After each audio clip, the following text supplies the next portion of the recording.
Hello বন্ধুরা, welcome to Soumi থেকে দুনিয়াস new another blog. আজকে সোমবার আর সকাল সকাল উঠে আমি ছাদে চলে এসেছি। আর এখানে এসে দেখলাম, এটা তোমাদের সঙ্গে আমি আগে শেয়ার করিনি, এই গাঁদা গাছগুলো কিন্তু আমি কিনে লাগাইনি একটাও। এগুলো কিন্তু 3টে গাছ হয়েছে, 3টে কি 4টে হবে, পুরোটাই নিজে নিজে হয়েছে। আর কি সুন্দর ফুল ফুটেছে দেখো, তাই ভাবলাম তোমাদের সঙ্গে শেয়ার করি।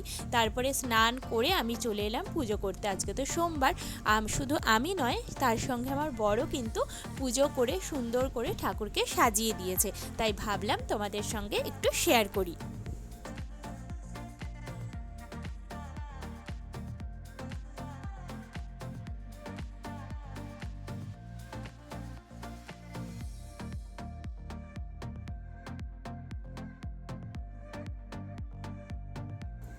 সাজানো কেমন হয়েছে সেটা অবশ্যই কিন্তু তোমরা কমেন্ট করে জানিও। তারপরে কিন্তু আমি বেরিয়ে পড়েছি। এখানে দেখো, ছাতা নিয়ে আজকে আসতে হয়েছে, কারণ আজকেও বৃষ্টি। স্টেশনে চলে এসেছি, আর আজকে কিন্তু 23 নম্বর প্ল্যাটফর্মে ট্রেন দিয়েছিল, মানে হাওড়ায়।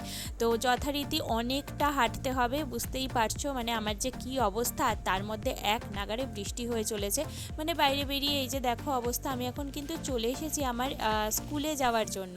তো এইদিকে যাচ্ছি, আর এইদিকে এখন বৃষ্টিটা একটু কমেছে, তো স্কুল করে সব কাজকর্ম সেরে আমি চলে এসেছি এখন বাস স্ট্যান্ডে বাড়ি ফিরবো বলে। আর জাস্ট ওয়েদারটা দেখো, মানে এখন মনে হচ্ছে না সন্ধে হয়ে গেছে, বাট এখন সন্ধে হওয়ার সময় মোটেও হয়নি। প্রায় এখন কটা বাজে, পাঁচটা বাজে, কিন্তু মানে দেখে মনে হচ্ছে না 6টা বেজে গেছে। তো তারপরে আমি ট্রেনে করে বাসে করে চলে এসেছি, আর এখন আমার বর নিতে চলে এসেছে, মানে অফিস ফেরতো আমাকে নিয়ে যায় যখনই ওর হয়ে যায় তাড়াতাড়ি। যথারীতি রোজ রোজ হয় না, যখন হয় তখন আমাকে নিয়ে যায়। তো এখন বাড়ি যাচ্ছি। আজকে আর বিশেষভাবে কিছু ভিডিও করতে পারিনি, যেহেতু সবসময় বৃষ্টি হচ্ছিল। আজকের মতো এই অবধি, কালকে আবার দেখা হচ্ছে, টাটা।